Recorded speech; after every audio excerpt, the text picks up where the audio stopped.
I decided to get into the book of Mark in the Bible. That I've been studying that. That's my current personal study time, also quiet time with God that way. And then I just realized something, I learned something new. It's like, I mean, it's been a while since I really read through the book of Mark, really. Probably many years. I'm like, it's really hard to keep track of where I went when I studied the Bible sometimes. Anyway, so yeah, the book of Mark. I was looking up online. I was like, who wrote,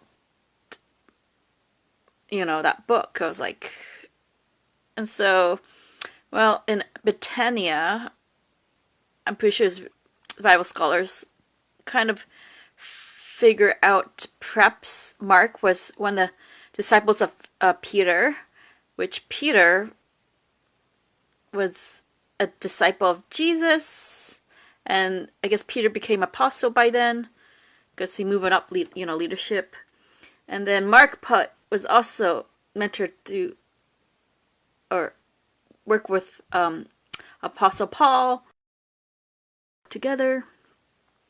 So it's really interesting.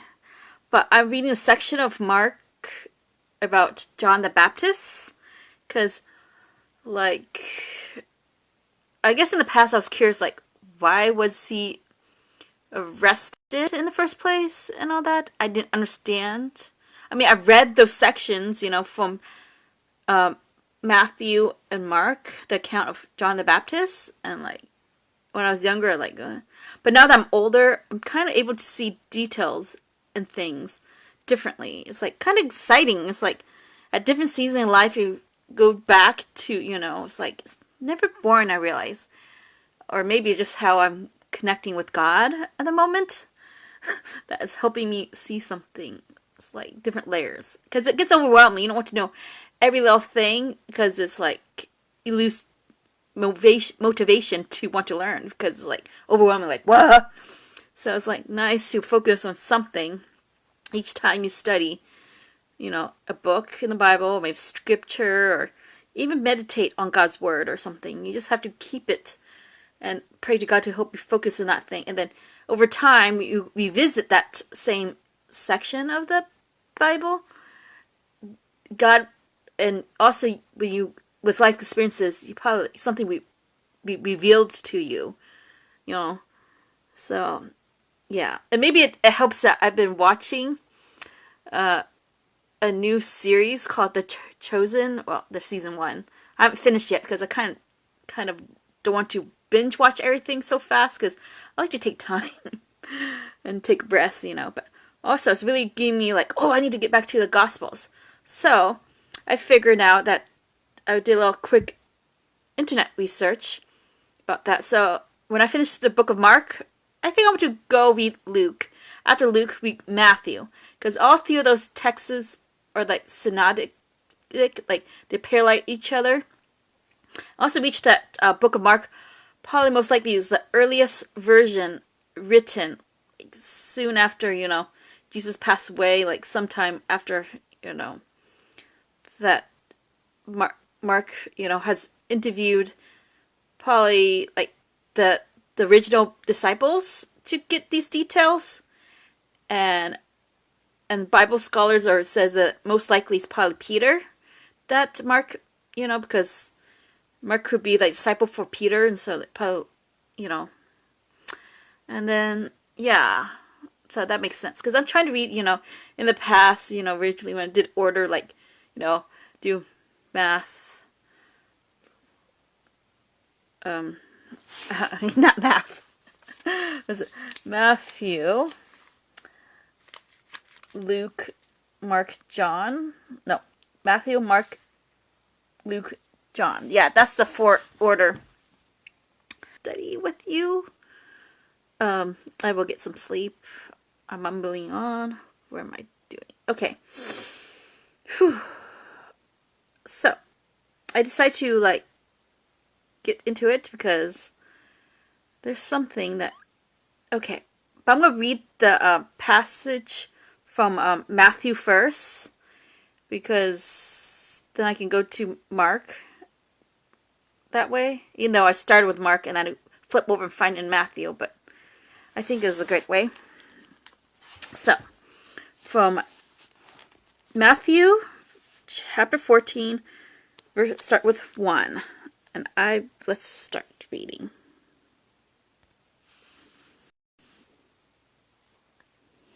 Oops, sorry, let's see if this is clear. Okay.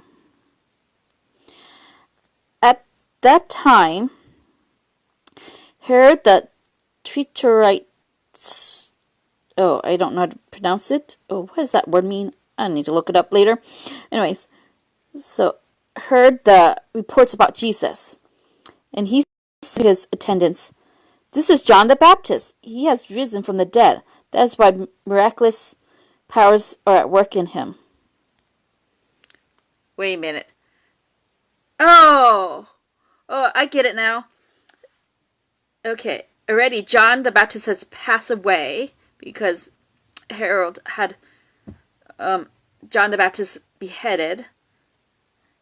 And when he heard about Jesus, the Herald, has John the Baptist came back from the dead? Some kind of miraculous powers? What happened? And now we're going to go to what happened in the past. So they started the present moment at that time.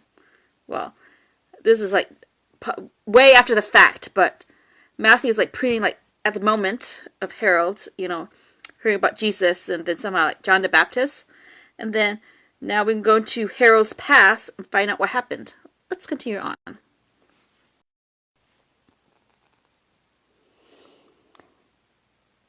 Now Herod had arrested John and bound him and put him in prison because of Herodias, his brother Philip's wife. For John has been saying to him, "It is not lawful for you to have her." What do you mean it's not lawful to have her? Well, it sounds like, what's her name? Herodias. She was originally married to Philip, Herod's brother. And then apparently they had an affair. And I guess Philip had to divorce his wife so that his brother, Herod, can marry this woman. Okay.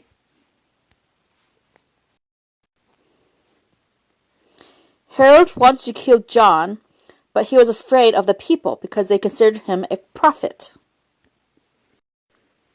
Well, John the Baptist was a prophet. And also at the same time, fun fact is that he was also Jesus' cousin. And, and God commissioned John the Baptist, because he's always baptizing people, seem like, in his ministry on earth, that he was there to announce about Jesus, prepared the way. So when Jesus does his ministry, there are people looking at I need to find out who's this Messiah, because John the Baptist mentioned this Messiah, kind of thing. Because back then they didn't have communication like we have in modern times right now with technology. You can blast information all the time, 24/7 cycle now, which is some of the information that we get on social media and alternative media. It's not always accurate, but at least you can hear different voices now. Back then, it's I don't know the exact details, but I feel like you need to send messengers, go from town to town, and then, the leaders have to figure things out before, if they share etiquette, then they send messengers to announce it to a big space, probably in public, announcing stuff, and then word of mouth will be, and the people who heard it, and the people who haven't heard it yet, so the people who heard it in the open from the messengers, they will word of mouth will go and tell other people the way, I mean, only the privileged people back in the day can read and write, Seemed like a big portion of the population probably was illiterate, I'm assuming. And then the Roman citizens, the privileged, I'm pretty sure, were able to read and write, because it's a thing to read and write.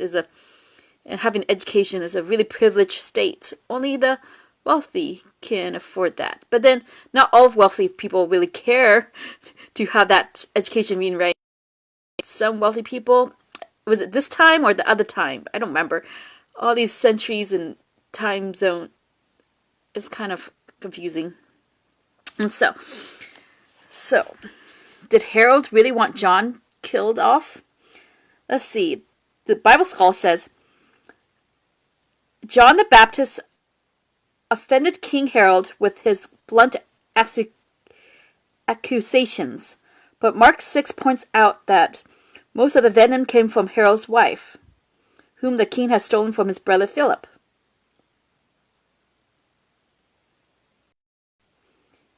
So yeah, we'll get to that section of Mark. Okay, that is true because I remember reading they mentioned her a lot in that few sentences. Okay, Harold had mixed feelings about John. He liked to listen to the prophet and had a respectful fear of him and his stern message. After falling into a trap set by his wife and stepdaughter, well, I feel like his stepdaughter / is also his niece, was more a puppet for her mother, in my opinion. Or, well, maybe in the Mark section, you will hear it more about that. Okay. However, he succumbed to peer pressure and ordered John's execution. Okay, let's get back to the rest of the text.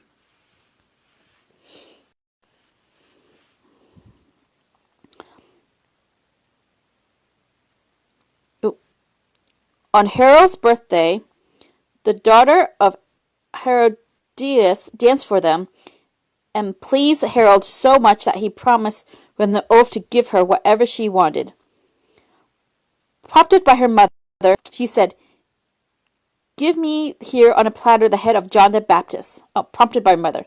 So it's definitely her mother's behind that. She's the stepdaughter / niece of Harold, is a puppet, really, following her mother's orders.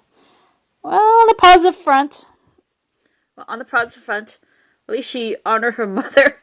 At least, it's not always the best to honor your parents when they request something like this. But I'm trying to be positive at least, because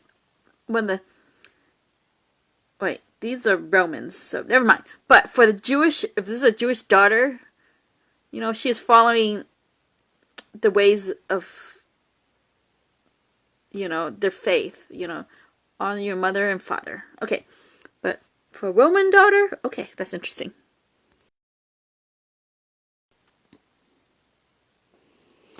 Okay, the king was distressed, but because of his oath and his dinner guests, he ordered that her request be granted, and John beheaded in the prison.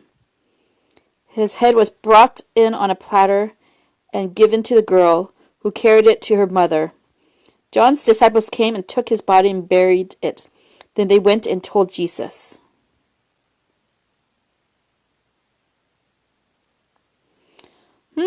John's disciples came. How did John's disciples hear about this? Maybe okay, we'll find out.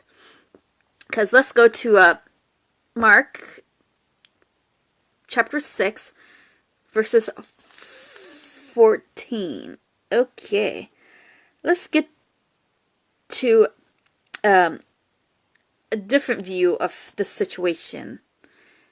Really, yeah, this is really interesting. Okay. Okay, there. King Harold heard about this, for Jesus' name had become well known. Some were saying, John the Baptist has been raised from the dead, and that's why miraculous powers are at work in him. Others said he is Elijah, and still others claimed he is a prophet like one of the prophets of long ago. But then Herod heard this. He said, John the man I beheaded has been risen from the dead. Oh, okay, I get it now.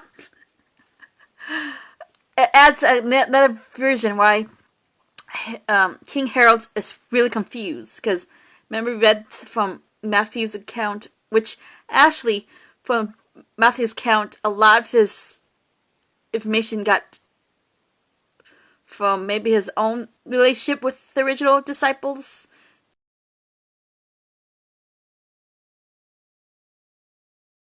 Maybe was Matthew uh the former tax collector that also followed Jesus, maybe, but also some of the stories connect to Mark because Mark we can seem to be the first book to be written about this.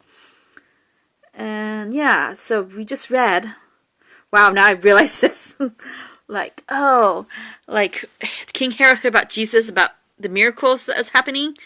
That like, wait a minute, I know I had John the Baptist killed, but he came back to life? What? Like, what's going on? Okay, let's go back to the story.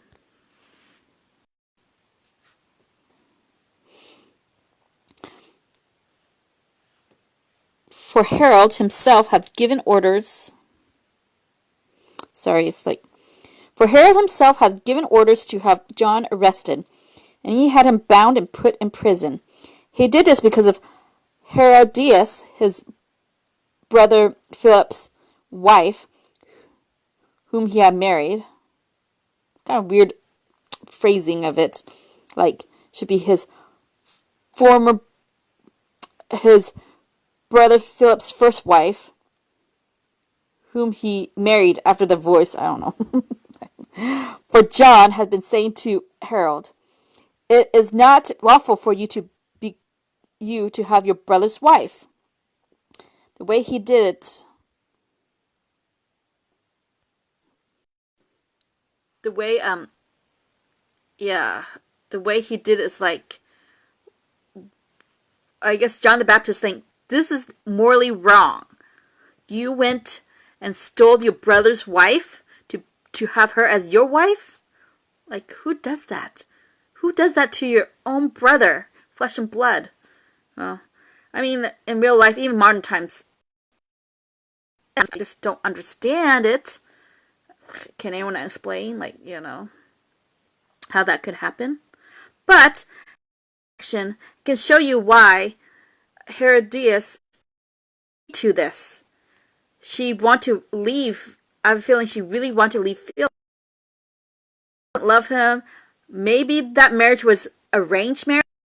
It's guys like I'm like, well, you know arranged marriages. I'm not sure about the Romans how that worked out, but probably because of maybe his parents sees this family, Harold and Philip, and realize Philip is like, ooh, could be a good partnership. Maybe they gain something, while Philip's family gained something by having Herodias as their daughter-in-law and all that. But I wonder how long to realize that King Harold wanted Herodias, and when did Herodias fell in love with her brother-in-law, now became her husband. So I wonder how that happened. Maybe The Chosen will kind of explore that story. I don't know. I still have was it 3 or 4 more episodes left of that series? And now with series 2, it's kind of delayed. I know that they are fundraising it for, but then because of the pandemic, I don't know how they're going to, film the scenes. I mean, they probably have the money soon to have the writers to write season 2 and stuff, but to have the actors to, they might wait until the vaccines are available and everyone get vaccinated and then they can start shooting. That may be, probably won't get to shoot until maybe late 2021, maybe early 2022 at this rate. Oh, well, I can wait. I'm really enjoying. I mean, there's people who watch The Chosen, the season 1, over and over and over, which I probably will after I finish that. Okay, let's get back. I'm sorry. Side note. Okay.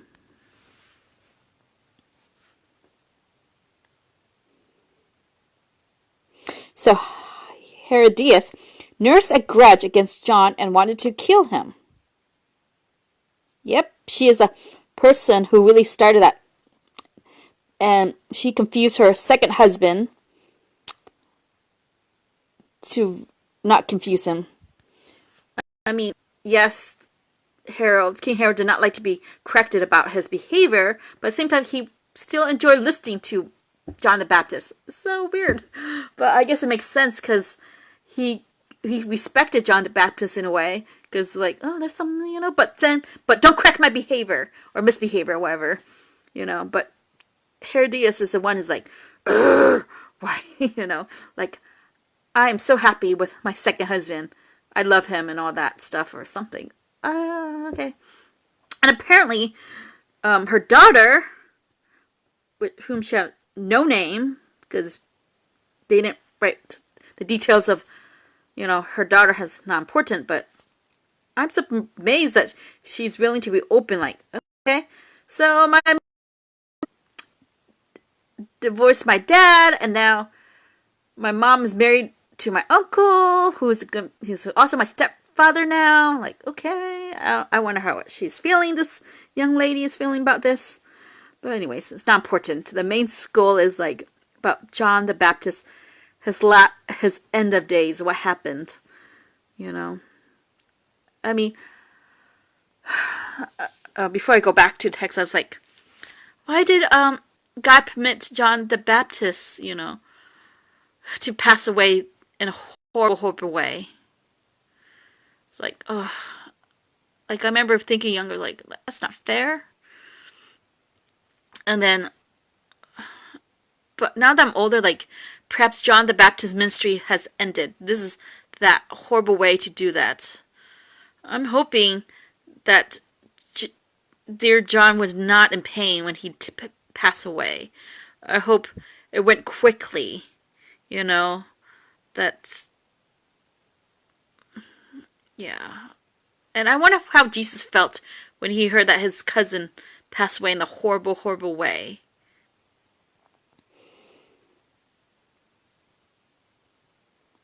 Okay.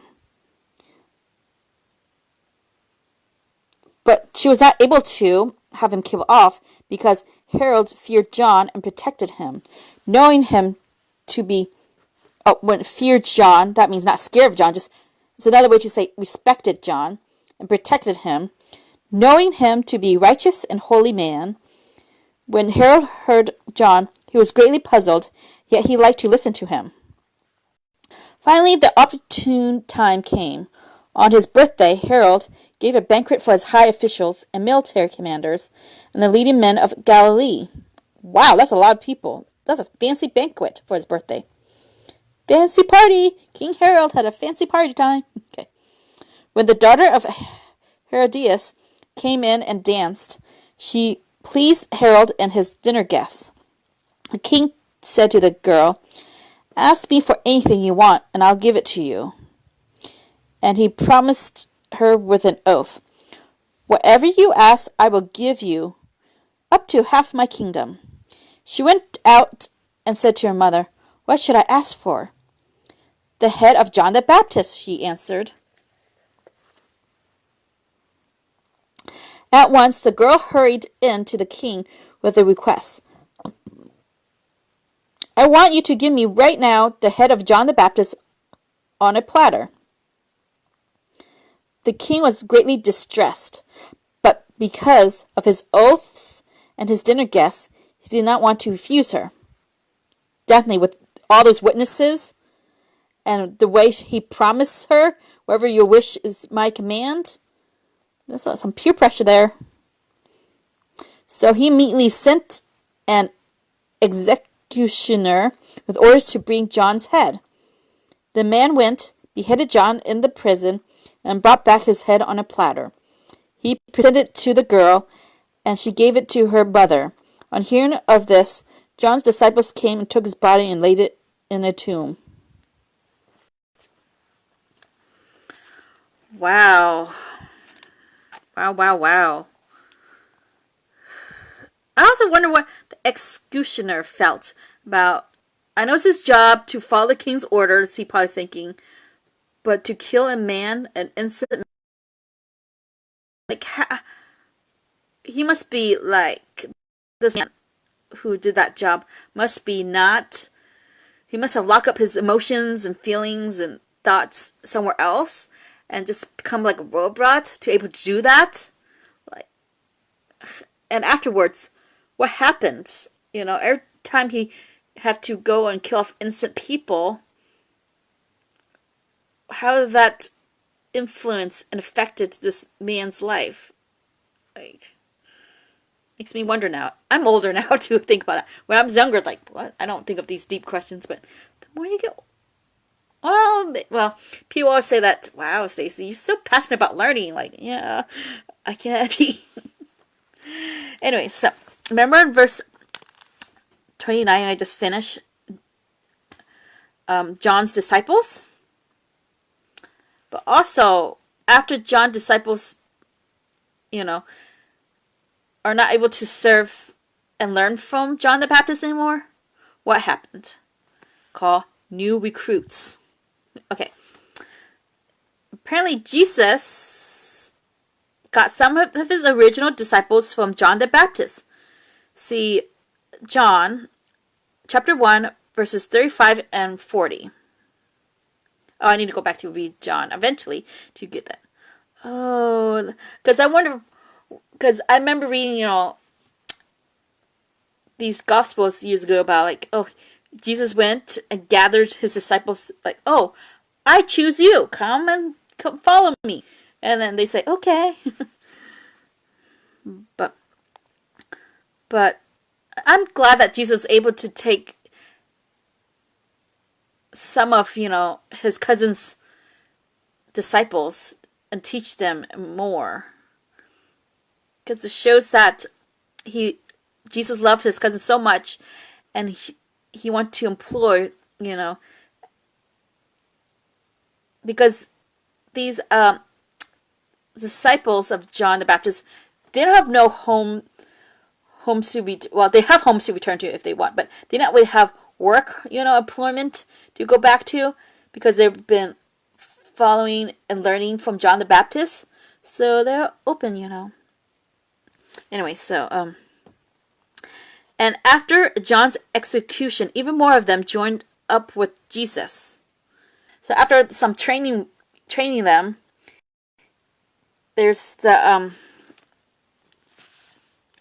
later, where was it? Yeah. Oh, yeah. He sent out his original 12 disciples to do some ministry, to go out and spread the word and stuff. That way he can focus on disciples he picked up from, you know, John's people to train them. Because since the original 12 had so much training already, like, okay, time to go out and teach and heal people from stuff. And then, okay, now, from the order of Mark written, that makes sense. Mark is a really exciting book. It's like seeing a mini movie. Every time you read, it's like, oh, exciting. I mean, he really focused on miracles a lot. I mean, he wrote a few parables, but, you know, I highly recommend you to read all 4 Gospels because each person who wrote it have a different view, like a different way, conceptualize, you know, the story of Matthew, of course, mentioned Jesus' birth and all that, but and also Jesus' ministry for the first year or something, and Luke and Mark also the first year and a half probably of Jesus' ministry, but John written the full 3 years seem like of Jesus' ministry. So yeah. Oh my, wow. Okay. Oh yeah. More. But as Acts 19 verses 1 to 5 makes clear, some of John's disciples never got the word about Jesus. Oh. Oh, okay. Oh. Now that, wow. Okay, eventually I'm going to read Book of Acts again. I need to get more detail because every time it's different. At my church, many years ago, we did a church history course to learn about church history and stuff. How the first Christians, the first century Christians came to be, and how the church become more organized over time and stuff. And perhaps the other John's disciples were out teaching or something. And remember, they don't have that centralized communication. They don't have internet. They did not have, modern technology to, even before internet, they didn't have TV or radio, to news. Okay. So the ones who did not listen. Oh, 2 decades after John's death, Paul stumbled across a group of loyal followers in Ephesus, hundreds of miles away. So, 2 decades, 20 years later, after John the Baptist's death, Paul discovered a group of loyal followers of his and former disciples of John the Baptist, hundreds of miles away in Ephesus.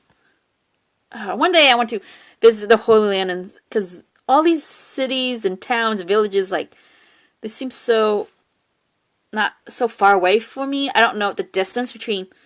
I want to, one day, hopefully, God willing, I will get to travel to Israel and those areas of where Jesus and his disciples and the people they lived, and the distance. I saw, some vloggers who visited or are living in Israel. It's like, wow, that looks so exciting. Anyways, yeah, that is so exciting to know. Okay, that's the end of that section. Hopefully you can